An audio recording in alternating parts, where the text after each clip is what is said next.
Sir నమస్తే. నమస్తే sir, ఉత్తరప్రదేశ్లో అయోధ్య రామ మందిరానికి సంబంధించిన కానుకల వివాదం కొంత పొలిటికల్గా కూడా కొంత సంచలనం సృష్టించింది. పొలిటికల్గా దీన్ని పొలిటికల్ మైలేజ్ కోసం వాడుకునే ప్రయత్నం అయితే కొంత సమాజ్వాదీ పార్టీ చేస్తోంది. అంటే దీని వెనకాల చాలా పెద్ద తలకాయలు ఉన్నాయి. రాముడి పేరుతో దోపిడీ జరుగుతోంది. చెంగీజ్ ఖాన్ కేవలం 17 సార్లు దండెత్తితే అయోధ్య మీద 70 సార్లు 40 రోజుల్లో దండెత్తారు, కానుకలు దోపిడీ చేశారు. దీని వెనకాల పెద్దల హస్తం ఉంది, ముఖ్యంగా ఈ కోట్ల స్థాయిలో కానుకల దోపిడీ వెనుక అని అయితే వాళ్ళు చెప్తున్నారు. ఇప్పుడు 2024 ఎన్నికల్లో సమాజ్వాదీ పార్టీ 37 ఎంపీ స్థానాలు గెలుచుకుంది, కాంగ్రెస్ కొన్ని స్థానాలు గెలుచుకుంది. సో మెజారిటీ సీట్లు అయితే ఉత్తరప్రదేశ్లో మనం ఎక్కడైతే బీజేపీ ప్రభావం ఎక్కువగా ఉంది అని ఉత్తరాది హార్ట్లాండ్ అనుకుంటామో అక్కడ 2024 ఎన్నికల్లో ఇండియా కూటమి స్పష్టమైన మెజారిటీ తెచ్చుకుంది. సో రేపు యూపీలో ఆదిత్యనాథ్ పరిస్థితి ఏంటంటారు? ఆదిత్యనాథ్ 10 ఏళ్ల తర్వాత ఆయన గెలవబోతున్నాడా, మళ్ళీ ఓటమి చెందుతాడా ఏంటి? అంటే ఉత్తరప్రదేశ్ నుంచి గెలుపుకి మేము రూట్ మ్యాప్ క్రియేట్ చేసాం అనేది ఒకటి యోగి ఆదిత్యనాథ్ గారు క్లెయిమ్ చేసుకుంటున్న విషయం.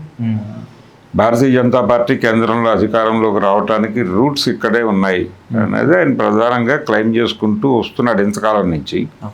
ఇప్పుడు కేంద్రంలో బీజేపీ ప్రభుత్వం సంచి సర్దుకోవడానికి కూడా రూట్ మ్యాప్ అక్కడి నుంచే ట్రావెల్ అయ్యేలా కనిపిస్తోంది వాతావరణం.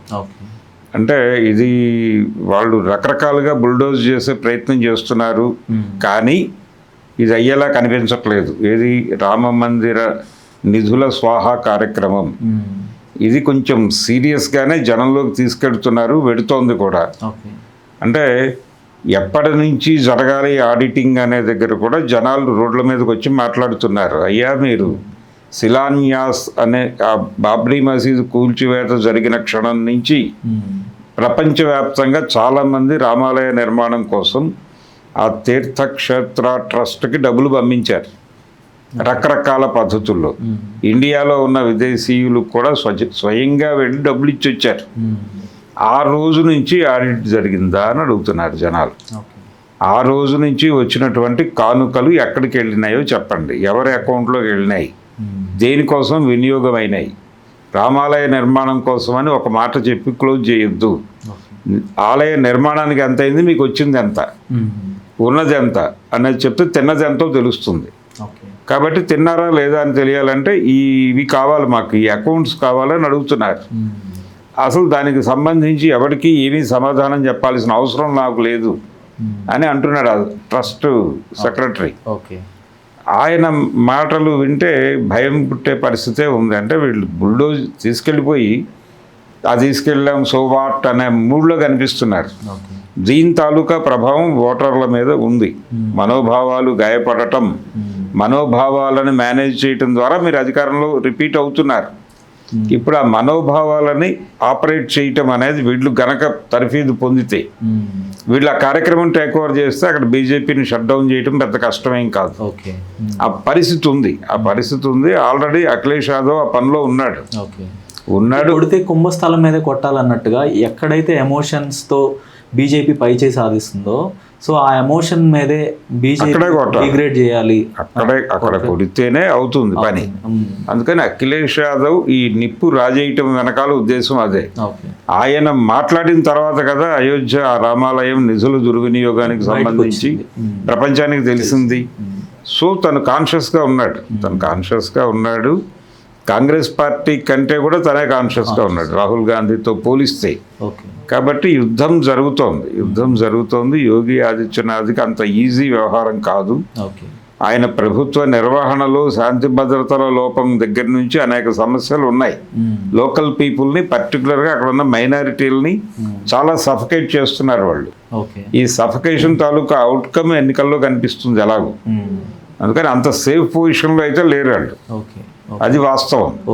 సార్, ఇప్పుడు ఉత్తరప్రదేశ్ని కనుక బీజేపీ కోల్పోతే ఇప్పుడు దేశవ్యాప్తంగా అదొక పెద్ద ఇండికేషన్ అంటారా? 2029లో ఇక బీజేపీకి సర్దుకుంటుంది, ఢిల్లీ పీఠం నుంచి దిగిపోతుంది అనడానికి. అంటే దాన్ని తీసుకెళ్ళాలి, దాన్ని లీడ్ తీసుకెళ్ళి ప్రమోట్ చేయగలిగితే ప్రాపర్గా ఇండియా కూటమి జనాలు తన వైపు, అంటే ఒక ఆల్టర్నేటివ్ ఎవరు అనేది ఒక నెరేటివ్ ఇవ్వలేకపోతున్నారు వీళ్ళు ఇప్పటికీ.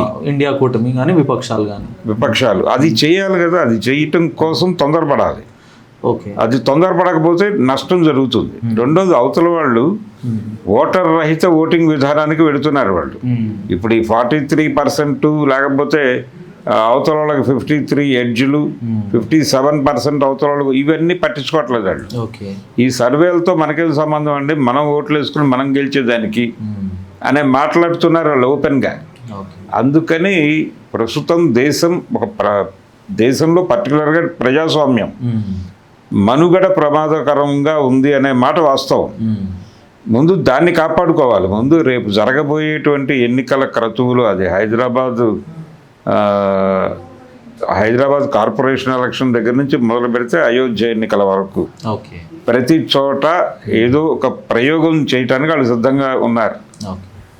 భారతీయ జనతా పార్టీకి చెందినటువంటి టెక్నికల్ టీమ్స్ ఆల్రెడీ ఆ పనిలో ఉన్నాయి. కాబట్టి దాన్ని ఎలా అడ్డుకోవాలి, భారత ప్రజాస్వామ్యాన్ని ఎలా కాపాడుకోవాలి అనేది ఆలోచించడం అవసరం. ఒక విశాల ఐక్య సంఘటన నిర్మించటం అవసరం. ఇప్పుడు సోనం వాంగ్చుక్ గారు కూడా కాక్రోచ్ జనతా పార్టీలో భాగమయ్యారు. ఆయన కూడా యాక్టివ్గా సభల్లో పాల్గొంటున్నారు. ఇప్పుడు ఆయన ఢిల్లీలో నిరాహార దీక్ష చేపట్టారు, నిరవధిక నిరాహార దీక్ష. మనం ఎప్పుడో 10-12 ఏళ్ల క్రితం చూసాం అన్నా హజారే గారు ఇలాంటి ఒక ఉద్యమాన్ని చేపట్టి అప్పటి గవర్నమెంట్ మీద కొంత యాంటీ బిల్డ్ చేయగలిగారు. అది పరోక్షంగా బీజేపీకి హెల్ప్ అయింది. సో ఇప్పుడు కూడా ప్యారలల్గా పార్టీ ప్రమేయం లేకుండా ఒక న్యూట్రల్ ప్లాట్ఫామ్ ద్వారా ఒక యాంటీ బిల్డ్ అవుతుందా కాక్రోచ్ జనతా పార్టీ ద్వారా? అది కాంగ్రెస్కి ఉపయోగపడబోతుందా? కాంగ్రెస్ ఉపయోగపెట్టుకోవాలి కదా దాన్ని. వాళ్ళతో ఒక డైలాగ్లోకి వెళ్ళాలి కదా. వెళ్ళి వాళ్ళకి మద్దతుగా నిలబడాలి. మన దాడులు జరిగినప్పుడు మీ స్టాండ్ ఏమిటి, మీరు నిలబడింది ఎక్కడ, ఇవన్నీ కౌంట్ అవుతాయి కదా. రెండోది, వాళ్ళకి నిర్మాణం లేదు, ఇంకా నిర్మాణం కోసం ప్రయత్నాలు చేస్తున్న జాడలు కూడా ఎక్కడ కనబట్టలేదు. సో అదొక నిర్మాణంగా జరగాలి. కానీ దేశ ప్రజలలో అన్రెస్ట్ ఉంది అంటానికి వాళ్ళు ఒక అద్దం, ఆ అద్దంలో కనిపిస్తున్నాయి అందరి ముఖాలు. రెండోది, భారతీయ జనతా పార్టీ వెళ్తున్నటువంటి, అంటే ప్రజాస్వామ్యాన్ని ఇబ్బంది పెట్టే లెవెల్లో వాళ్ళు మూమెంట్ ఉంది. దాని మీద ఒక సీరియస్ అటాక్ జరగాలి. ఈ సర్లు ఇవన్నీ అవే. వీటన్నిటినీ సమన్వయంలోకి తీసుకొచ్చి మళ్ళీ అధికారంలోకి రావడానికి వాళ్ళు పన్నుతున్న కుట్రలు ఇవి. ఇప్పుడు అనేది ఒక నేరేటివ్ని జనంలోకి బలంగా రోజువారీ తీసుకెళ్ళగలగాలి. ఈ ఓటర్ రహిత ఓటింగ్ కానీ, ఇప్పుడు సుప్రీంకోర్టు జడ్జిని తొలగించడం ఈసీని ఎన్నుకునే కమిటీలో, ఇలాంటివన్నీ ఒక ప్రమాదకరమైన పరిస్థితుల వైపు దారితీయమంటారా? ఎందుకంటే ఎలక్షన్స్ మీద ప్రజల్లో అనుమానం వచ్చినప్పుడే ఆ దేశాలన్నీ ఏ విధంగా కూలిపోయాయో మనం చూసాం. అక్కడ ఏ విధంగా అయితే అన్రెస్ట్ పెరిగి ఒక అప్రైజ్ చూసాము. ఇప్పుడు కూడా అలాంటి పరిస్థితి, అలాంటి ప్రమాదంలోకి భారత్ వెళ్తుందంటారా? వెళ్ళింది ఆల్రెడీ. వెళ్ళింది ఆల్రెడీ. ప్రజలకి ప్రస్తుతం అధికారంలో ఉన్నటువంటి పార్టీ మీద విముఖత మొదలైంది. అది విస్తరిస్తోంది. దాన్ని కంట్రోల్ చేయాలని కూడా వాళ్ళు అనుకోవడం లేదు. కాన్షియస్గానే వదిలిపడేశారు. వదిలిపడేశారు. ఈసారి గెలుపు దానంతట అదే రావాలి అనే ధీమాతో ఉన్నారు వాళ్ళు. రప్పించడానికి ఏం చేయాలో మీ బాధ్యత అని ప్రతి చోట లంగర్ తగిలించేశారు లోకల్ బాడీస్కి. సో వాళ్ళు ఏం చేసి గెలిపిస్తారు అనేది కీలకం. నెక్స్ట్ జరగబోయే ఎన్నికలో బూతులకు వెళ్ళిన వాళ్ళలో మెజారిటీ పీపుల్ ఏదో నెపంతో బయటకు వచ్చేస్తారు, ఓటేయరు. వీళ్ళ ఓటు పడిపోవడమో వీళ్ళ ఓటు తీసేయటమో ఏదో జరుగుతుంది.